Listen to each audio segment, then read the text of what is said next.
I've got it. There we go. I've got that right. So yeah, as I was saying, from Jewel, we work with brands of all different sizes, from about 10 million and up. So many of the sort of small ones probably not at the right sort of stage. But what we're going to talk about today is brand ambassador programs, and actually the power of it. And actually, for many brands, it's a largely underutilized opportunity that most people are sitting on. And actually talk about how we can kind of unlock that. Look a little bit about what the ROI will look like, how to identify them, and actually how to run a few experiments to see how this works out. So if you've got any questions, pop them into the chat. I won't necessarily be sort of screening them, but we'll jump on into that at the end there. And we can probably just start kicking things off. That sounds all right.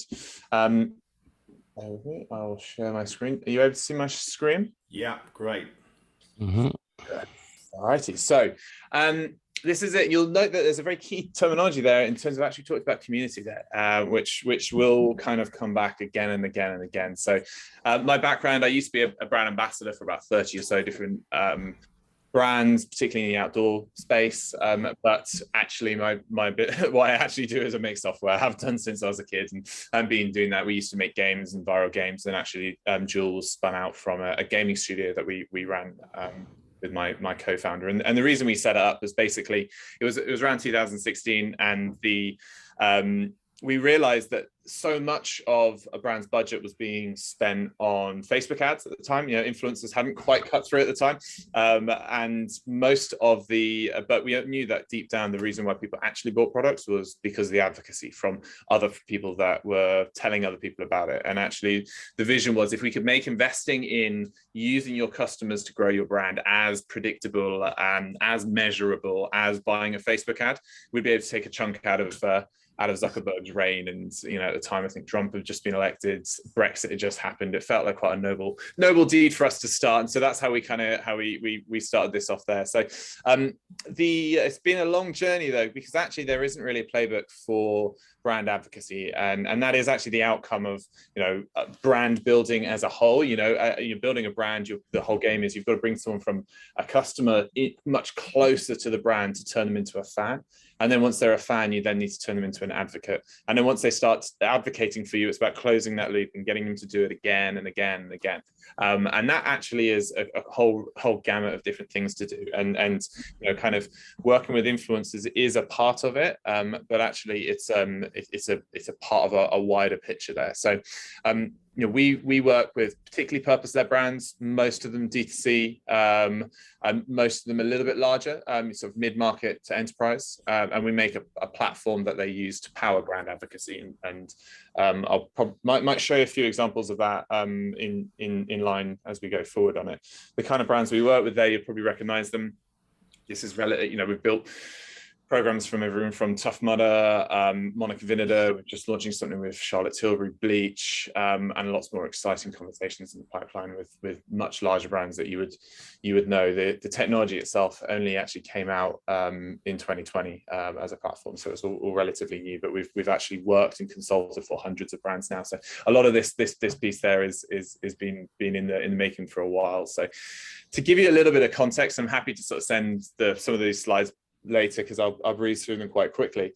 Is like this whole idea that there is something that's massively changed recently, particularly because of COVID, where actually we're all super connected as individuals to everything in the world, but at the same time, everything we're working with has gone to a community-powered ecosystem. So we don't watch TV anymore; we watch YouTube, which is community-powered. We consume most of our information from, social networks, which come from the community. And actually, brands are one of the last sort of bastions to move into this community sort of world.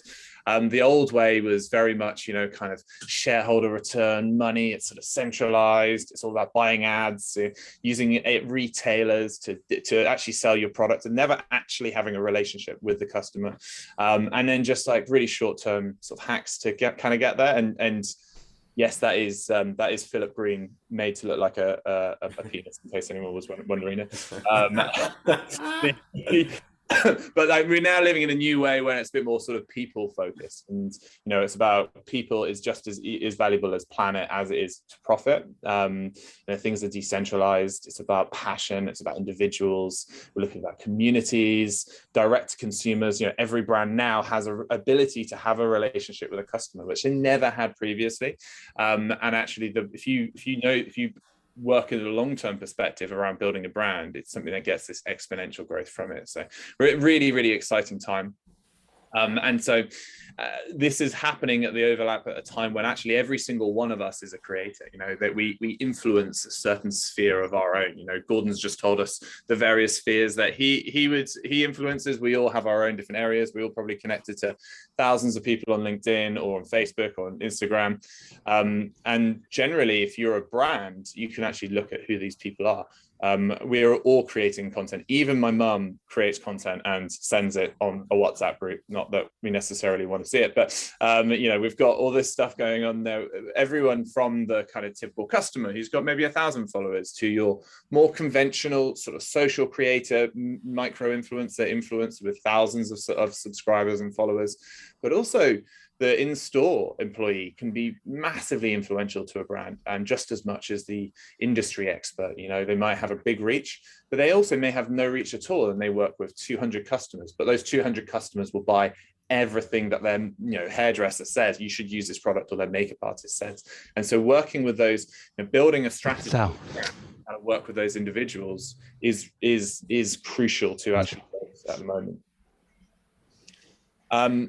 So the idea then that actually now a brand isn't really a centralized piece, it's actually more of a network. And so if you think of all those people we talked about there, we've got millions of fans, we've got kind of employees, we've got pros, we've got influencers, we've got creators, we've got brand ambassadors. These are all actually groups. And if they're a group, they're a community. And so if you want to work with them, it's really about the kind of community building part of it. And this model was actually pioneered by the very first D2C brand, which is Lululemon. And they're obviously doing very, very well, and we'll talk about them in a sec.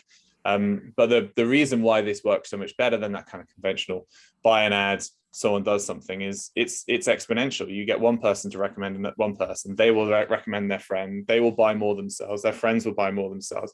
You get this kind of loop going. And I mean, it's obvious, but like it's worth kind of talking about it, because if you invest in building out these communities, like the benefit you're going to get as a brand is huge. So when we look at Lululemon as an example, and our lead strategist was the GM of brand and community there, and so we know quite a lot about the way that they did things. And before there was online e-commerce, they had a D2C model. They build out communities. Lululemon has never spent a penny on advertising until very recently. They're worth $40 billion, and they've done this purely by building out communities of brand ambassadors, of employees, of pros, local fitness heroes around every single store on a grassroots perspective.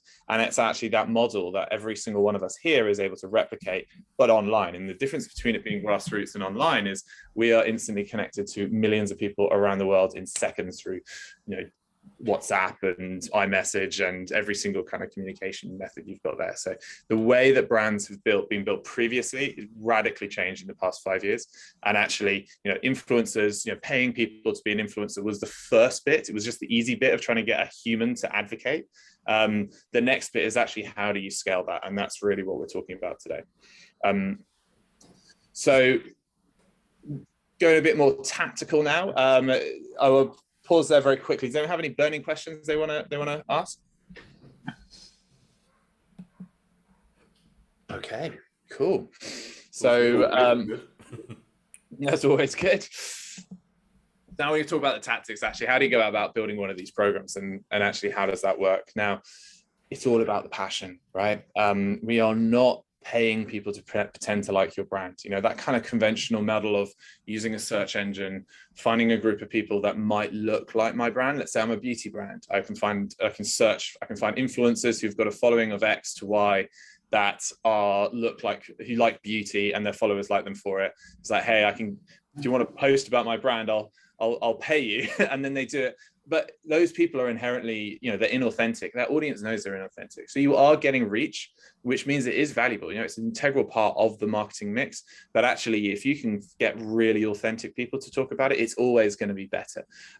Which means that actually, where do you go out and find those guys? So before you go and use an influencer search engine, look to your own audience, and you'd be amazed at how few brands, like I say, work with hundreds of brands on this, and how few of them actually look to their own audience first, mainly because they are thinking, well, who's got 50,000 followers? Who's got 100,000 followers?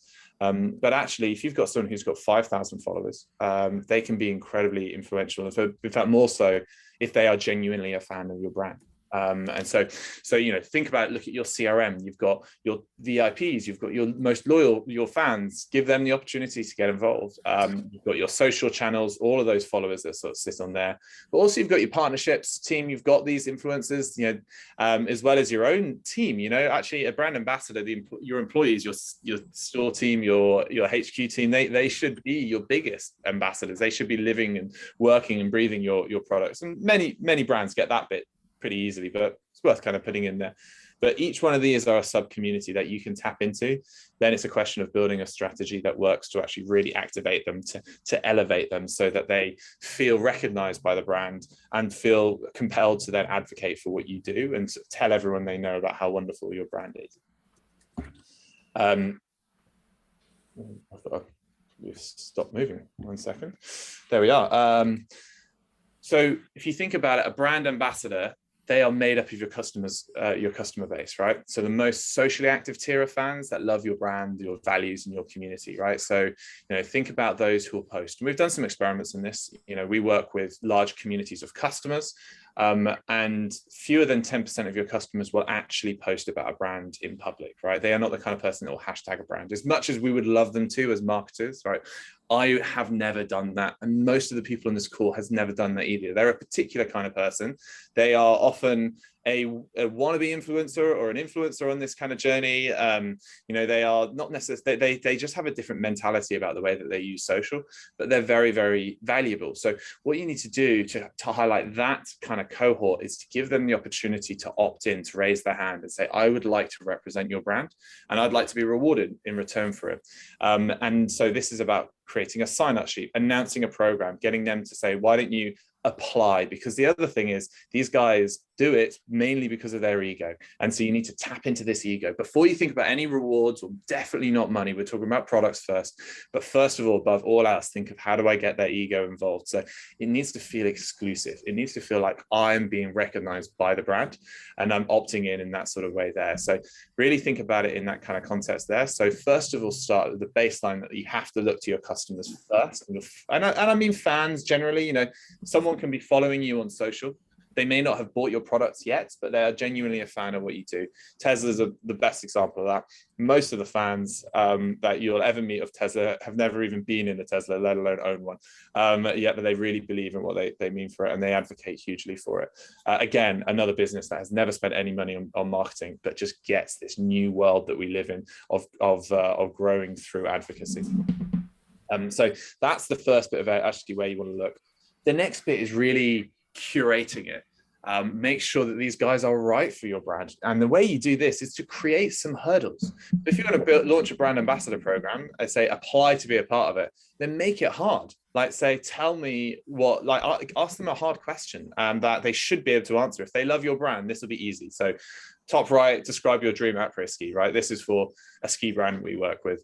If you can't answer this, there's no way you're going to be a good ambassador. And then some of them are a bit more sort of things about creative expression. If you're like, oh, that's a hard question. Oh, I can't be bothered with that. Great. You've got rid of the shit. They're going to be a shit ambassador. You don't want to talk to them anyway, right? So you're creating barriers to make sure that the quality that you have through are actually massive fans. They're truly authentically love what you do, but they are also willing to post about it in public. And then the next bit there about actually we go about how to start building that program is be very clear about what you want to do. If you want to build your program, this is what we're trying to achieve. We're trying to build a community of brand ambassadors, and that it really is. If it's a group of people, it's got to be a community. And so that's how you go about doing it there. And then the next thing is saying, where are the values? Who are we as a brand? What do we want? What do we don't want? And what do we want to achieve with it? And be very clear. Are we trying to just make some money? Is this just an affiliate program, or actually we're just trying to create reach and brand love? The latter one is probably going to get you the long-term value. The FD is going to be on you and say, well, we can't measure that. But they're always the enemies, the kind of the accountants that ruin great brand marketers' work. So we'll if you can get away with it, we can sort of help you there. And the final one is be very structured. Start with the baseline, start small, and then start to grow it out from there. But also at the same time, have the mentality of working at scale. We are not talking about working with 5 people here. If they have only a small audience, if they're a brand ambassador, which would probably be the case, you really need to be thinking about working with, tens at a minimum, but probably hundreds before it makes sense. And I know that might sound like quite a lot. If you then have to work with them on a very intimate basis, you don't do that. You need to standardize every single terms you've got. Like, this is the program, this is what the reward structure is going to be, this is what you're going to be expected to do, and this is what you're going to get. There's nothing outside of that. There's no like, oh, here's my this is my term sheet, this is how much I get paid, and this is it. You're like, no, well, we don't want to talk to you. This is our brand ambassador program. You as a brand need to be in control of it. And if you do that, you'll eradicate the vast majority of the work of gifting, contacting warehouses, negotiating, doing payments, tracking, all that kind of stuff, because it becomes standardized. And then when you've got standardization, you can get scale. And unless you have scale, this type of program will not work. And to put it into perspective, we are working with brands who are working with tens of thousands of brand ambassadors. So it does work at scale. To give you a few examples of that, and I might actually just show you these as well. We've got like Cool, who've got an amazing different kind of program, which is about content creation. We've got Monica Vinader, who is a jewelry brand who we work with, who have their Insiders program, which has been very successful this year, reaching, it's reached about 100 million people this year alone. There's 5,000 to 10,000 members in that.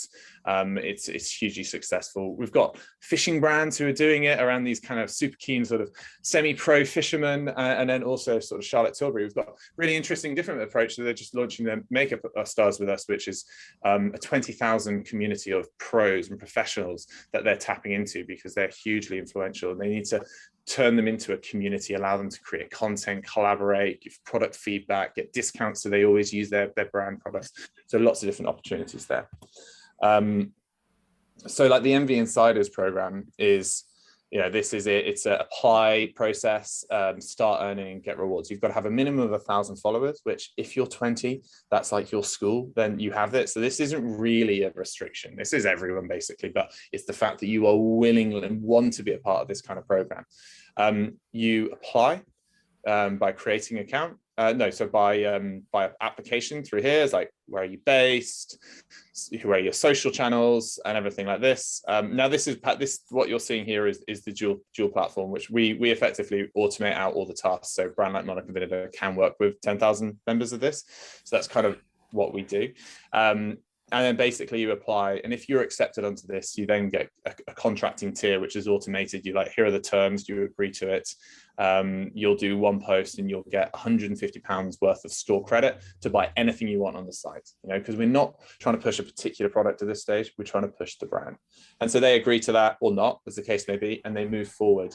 And then the game of the kind of community builders is to build community and to create engagement. So it's actually a fun experience, and gamify it so they come back again and again and again. And we've got people leveling up through like a tiered based system like this, where I can move from silver to gold to diamond, where I get £500. They can earn points through referring friends and challenges, but also there's a full like affiliate platform baked in. And the challenges that they've got here are things like, tag a friend, upload, do a Pinterest, pin your gift guide integrated with Pinterest, do an Instagram story or an Instagram reel when it's integrate my account with Instagram or TikTok or whatever it is. And so basically you're getting people to do these challenges. When they do them, they get, in this case, 150 points, which means that Jack can level up to the next tier and unlock all sorts of perks and exclusives that are really about the brand. We're talking about community building here.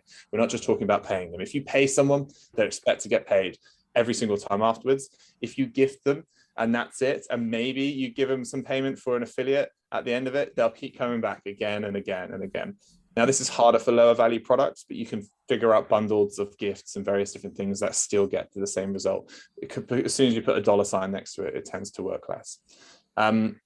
There's an example of that. Kind of huge amounts of content. There's 17,000 pieces of content that the brand owns here. Cool outsiders, very similar outline, but very different in terms of the program. This is all about content for outdoorsmen.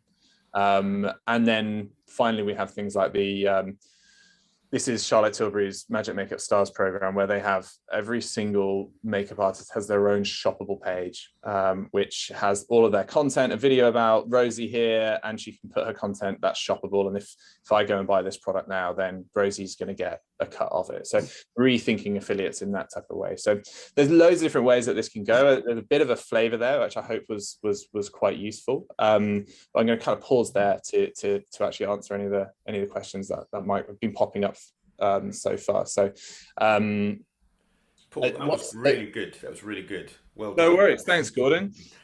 Let's have a look at some of the questions, shall we? Let me just have a look at seeing what people are saying. At what stage do Natalie is saying, at what stage do you want to ask people to reach out as a brand ambassador? I'm new and I'm going to get people wanting to get to be an ambassador who are worthwhile. So what stage is it? How early on? Well, you should do it straight away, right? So think about your top customers that love you. They are already a brand ambassador. They may not have a social reach. Like, I think kind of throw away everything you think about reach and kind of conventional influencer marketing. This is about passion. The most passionate person, they might drive 20 sales.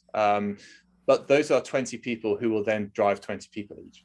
So it can be hugely powerful, basically. So the effect that we've got there is that you've got like the viral growth for it. And if you are not at a stage where you're like Monica Vinader and you've got 10,000 people there, that's fine. But have this mentality, like if you're a founder, for example, your top customers, pick up the phone, talk to them. What do you love? What do you hate? What else can we do? That person will be there for life. The second thing is around kind of gifting. Is like product gifting. This is a gift that you've got. We've just done a piece on it this week, which is you've got a margin that you're doing it for. Like, if you can think about that as the cost of goods, don't think about it as the RRP. Think about what it costs you to get it to someone, and gift it as much as you possibly can, particularly in the early days, because that is how you create like this massive passion about who you are as a brand. And be very vulnerable, be communicative with these people. They are there because they want to be part of the journey. They want to be part of the family. Like, a brand now is almost like a person, and they're often personified by their founders in the early days. And so really work with these guys, who will go on to become those key points. And as you grow, you'll find some of those people will have 30,000 followers and will influence you in a huge kind of way too. But in the meantime, it's one step at a time. You've got to build and build and build and build. Yeah, no, thank you for that. I mean, I was going to ask you another question about using your ambassadors as part of your research in terms of brand development. Can you hear me? Yeah, We can, yeah, you're right. Sorry. We'll come back to you in a minute, James. Yeah. Did you get the point I was just saying then about using your ambassadors as part of new brand development? So in other words, you're looking at creating a different line or a different product, and you've now got a number of people that are not only advocates for you, but can absolutely shape the way that your brand or product development goes. And of course, you've then got built-in advocates right at that start, haven't you? It's huge, and we've seen this a number of times actually work very effectively. Lululemon pioneered it. That's how they started, like customers coming in with feedback sessions around the kitchen table and kind of growing from there, and taking feedback. It's still to this day, you can give feedback to every single person in every single store, and it's still taken on board and used.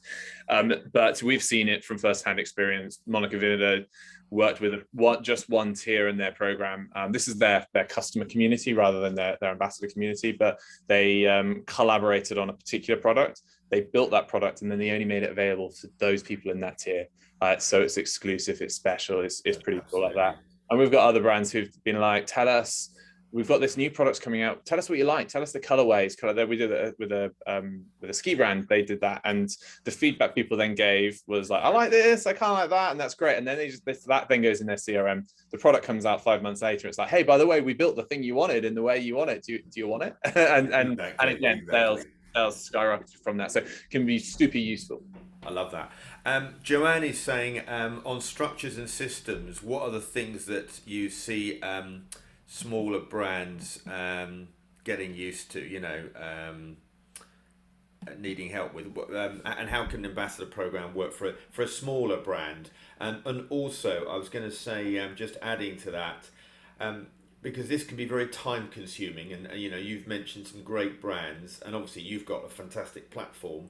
But obviously there's cost in either managing these. If somebody's scaling up a number of ambassadors and doing it properly, it almost, if you're just running your own business, it's almost a separate role for somebody as a community manager, isn't it? So I guess there's two parts to that. A, in terms of resource for community manager of a program, and B, all the processes and structures.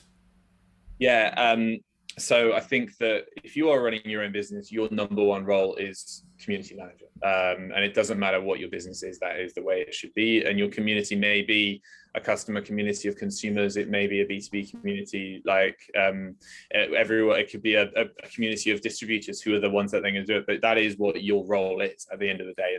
And you should be prioritizing that with carving out times. You should be picking up the phone, talking to these people every single day. You should know their names and they should know you, particularly on the early days. Now, at a stage of sort of scaling it up, keeping lists of these things, keeping good processes, getting a good spreadsheet of the various different people that you've got there is very useful. As you start to do that, that will work when you start having a program of 50 to maybe 100. It starts to get very breaky at that sort of point. You might want to look at using some other technology for it, but that will cover a lot of things, but also formalizing it, call it a thing. You'll notice very few of those programs call it, this is our ambassador program, or they call it the MV Insiders. They say it is an ambassador program, but it's not the MV ambassadors. So you're creating a family vibe for it with just the nomenclature around it. And that kind of creates this sense of belonging from the consumers, that they're a part of something, they're special, they've got the inside track. And again, the ego is the best reward you're ever going to give anyone. So that's the bit that I'd say that kind of fits there in the middle. Now, if you're a much larger brand, the scale part of it is huge, and that's obviously where we specialize. But for a smaller brand, I mean, a license to Jewel will cost you the same, if not more, than a full-time hire that would be doing it originally. So unless you have that full-time hire, you don't want to be talking to us. We'll help you collaborate and stuff like that. We've got, start following this, and we've got a lot of content on the how to get you to the point where you've got a full-time hire, because you're smashing it. That's great. We want you to be at that point. So we'll help you, and we can share some details around like some of the content and sessions like this that we do to kind of help people as they kind of come up. So at that stage, lots of talk. We talked about Gymshark, talked about ASOS. These are all the people that are knocking on our doors at the moment and very keen to start working out the sort of scale size of. So they're quite different kind of areas that we've got there. Yeah, obviously, when you mentioned the payment area as being something of almost concern, obviously we work in the influencer space where a lot of influencers are paid for the content that they create. I was going to ask you about how do you see what I would call professional paid influencers as being part of an ambassador program, where you could use it to almost get an ambassador program going that actually encourages consumer advocates to be part of it. Do you see the two enrolled together in a way? Yeah, I think one of the brands, a brand called Osprey, make backpacks. They have a wonderful description. They've got a pyramid of their brand ambassadors. At the bottom, you've got your grassroots that we're sort of talking about here, and that's often the area most people don't do because it feels hard to do, but it's actually often the most valuable one, particularly in the early days. Then there's the kind of the middle area, those who may or may not get paid. They're kind of recognized. In their case, it's kind of athletes who are doing expeditions and trips and things like that, or they're winning races and stuff, but they're not like the super pros, so they'll get free gear. They get regular free gear, but they get free gear. And then they've got this kind of top echelon there, and these are for the paid athletes. This is like Nim, who's the Nepalese climber, and folk like that who are doing phenomenal things, and they get paid because their face is the face of the brand. And this is a small area, but they still view it as a community, a part of this wider community. And you can use your top end ones to actually work with the bottom end ones. We work with some brands which are looking at using their like top influencers that they're paying as ambassadors to actually do mentorship and do workshops, a collaboration with their up and coming kind of influencers. Like all of these things are much better rewards than payment that you've got there, and so that's a good way of sort of viewing it. The other thing is also influencers have a lot of control in the kind of conventional model. It's like, this is me, this is how much I think I'm worth, right? And you know, their egos are pretty big, so often pretty overinflated. And what we're trying to do there, we're trying to keep that down. It kind of part and parcel if you're that kind of person who does that, you know. So with this sort of model, if you set the terms, it means that you take back control to the brand, right? You are this is what we're doing. Do you want it or not? You can choose it or not, and then you save yourself so much time, and so all that kind of stuff there. And the next sort of phase that you have there is just kind of you pay people for work done.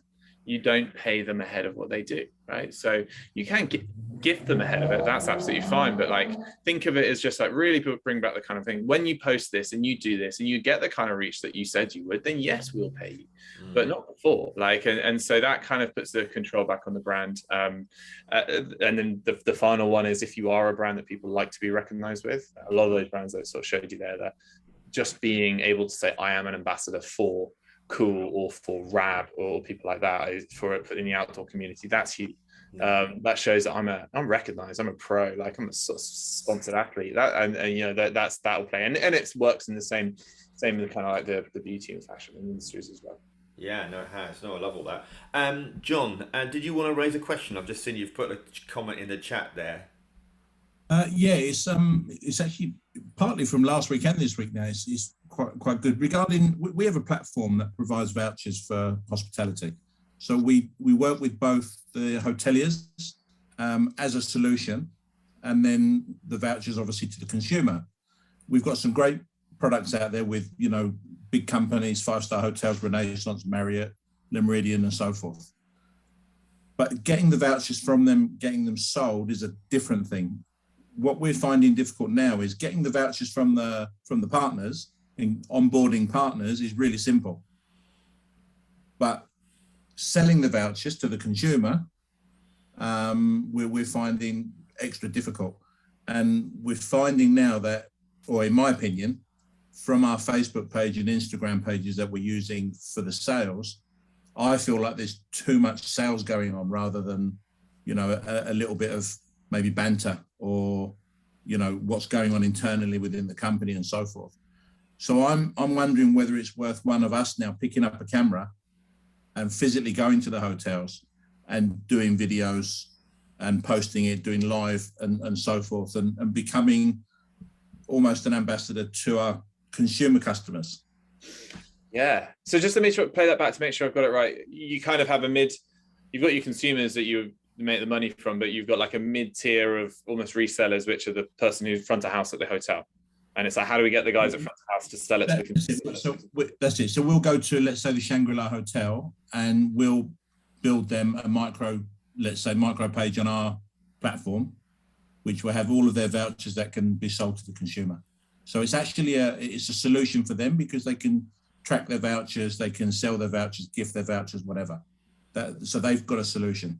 And so in that sort of situation, then I think, and this is one that I'll translate into other industries because it's obviously relatively niche in that area, but like you said, go out there with a camera. Actually, why don't you find those top people that work, who are the resellers, the front of house, whatever the sort of term is, who feel passionately, where is the value for them doing it, and understand what they get out of it. And that's, first of all, your job doing it personally as a founder, talking to them, just being like, why would you bother? What do you get out of this? How do we help you make your life better, right? And so that's the first thing to kind of go and understand. And then once you've got a number of, 4, 5, 10 advocates for what you do who are like, yeah, this is great, my life is better because of it, then go and film them and get them to tell you why. In fact, even just ask them to film themselves around it, because they'll become the hub of it. And then you can build, then the next phase of there would be like, well, how do I expand that? Like where else can I add value to these people by creating a community of similar people in that sort of area? And yes, the output is that you're trying to sell software, but generally the job of being front of house or whatever it is, understanding where you can add value in other parts of that journey is how you'll bring them closer to your brand. That it's just like, John's a great guy, he cares about us, and I think their software is cool, right? And so, it's not just about the sell, it's not just about the software.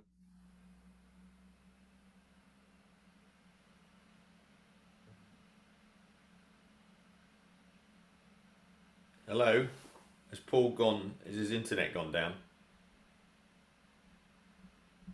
Looks like it, Gordon. He was It in was full a flow then pause. as well. So again, Sorry, you lost me there. Oh, he's there, he's back. Where did I get to? it was like. It was a good bit, I'm sure. I'm not sure where I got to there. Sorry, I was just so focused on it. I think it was me. Was something going on? The wonders. It was a minute. I get your point massively. Yeah, it's a difficult situation because we are the advocate to the hotels and the restaurants and the the yachting companies and whatnot, but it's actually getting that point across now to the customer, and that's the tricky part for us. But yeah, you're right in what you're saying. I totally get it. Yeah, no, that's good. That's really helpful. Has anybody else got any specific questions? Yeah, I have one. Hi, great, thank you. So much good information. How does this all relate to the workload running an ambassador program like that? Is there with your clients, do they have in-house teams, or how do they run this?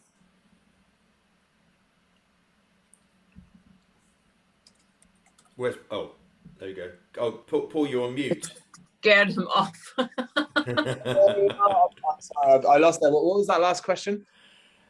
Workload. Jeanette is talking about which is one I was almost suggesting earlier. With community managers, and when you're running a business, you're multitasking, aren't you? And if this starts to become something of real substance, then it's going to take, and also to keep the momentum. I mean, I know even running a Facebook group, unless you keep the momentum, it can drop, can't it? It's this continual level of I guess you need to have a calendar of activation, but somebody to do that and run that for you. Yeah, it's not easy, but I mean, I would be hard pushed to find something that's more important. But then you can't find someone else to do, right? If you're sitting there doing your accounts, sounds like someone else should be doing that. You are the one that uniquely should be building the community. You can't get your accountants to do that. You can get your accountants to do your accounts, the product. If it's distributions and operations, you can find someone to do that as well. So if you're in the muck and the mire as a founder and you don't have time to be building your community and your business is stalled, it's probably because you're not building your community, and not because you've done your accounts really well. So it's that kind of approach, I'd say. So it's a case of prioritization. It is hard. You do need to find the time for it, but the investment is a long-term investment that has exponential return. And at your early stages of your business, what is more valuable than something like this?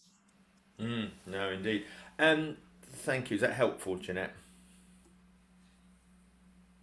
I don't know.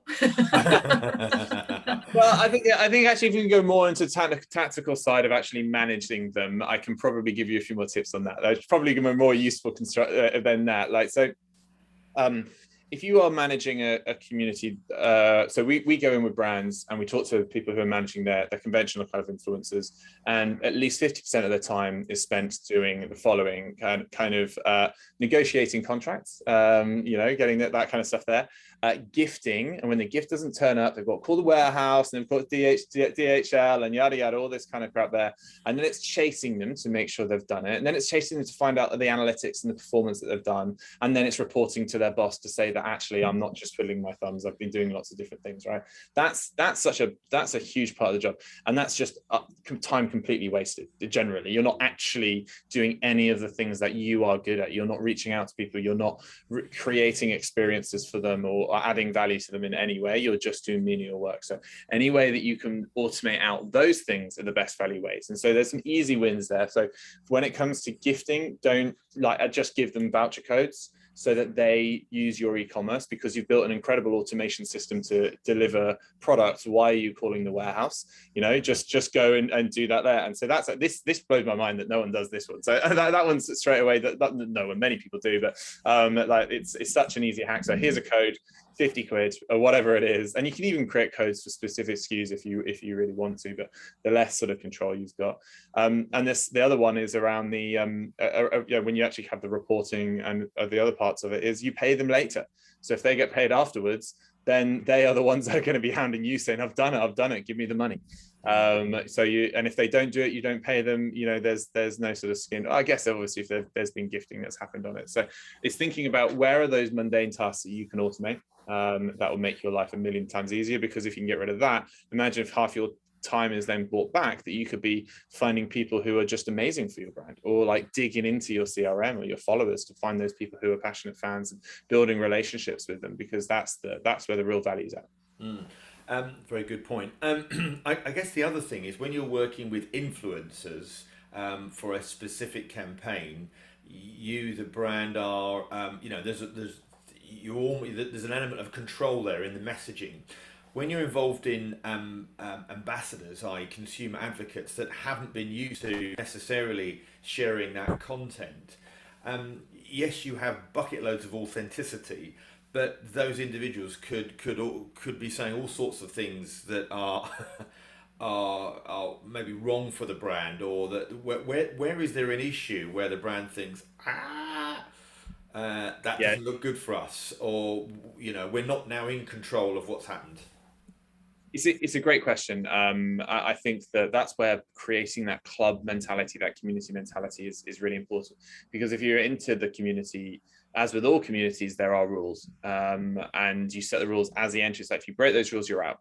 And because actually, if I do one thing, I also know that you're going to ask me to do something else in a month's time and 2 months' time after that. I get lots of great things from this. I don't want to be out of this. I'm motivated to make sure I stay online. I do the things that you need me to do, and again, also pay them for what you've asked them to do. Don't pay them before. So there's that kind of piece that will reward them out of that kind of context. So that will save you a lot of time. The other one is curating them to make sure that they look right.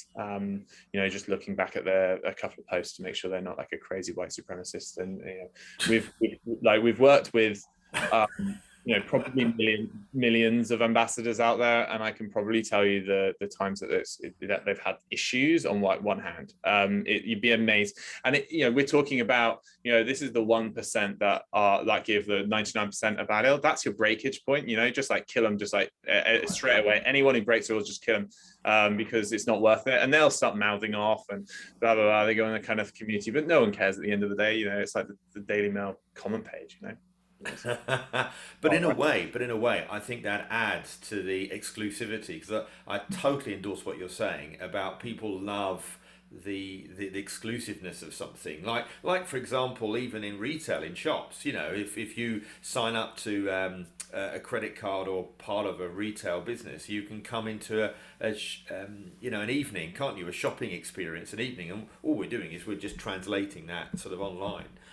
So really good stuff here. I do love what you said about the vouchering rather than the gifting, because you're right. It's a huge part of the industry, isn't it? And so often, if you gave the influencer or the consumer a code, they could just go and buy their own thing and then almost get used to the site as well.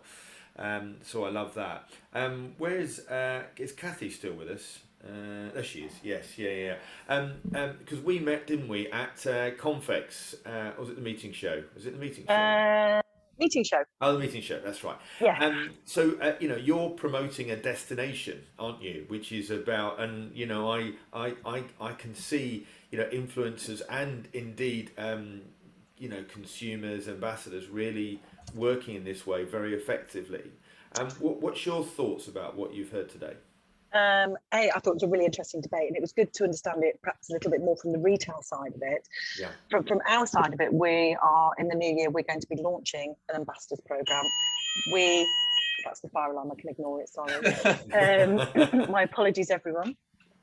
And actually, Zoe's part of that working project group, who's on the call as well. Yes. And we decided that we thought ambassador was a little old school. We had visions of the man running around with Ferrero Rocher in the ambassador's house.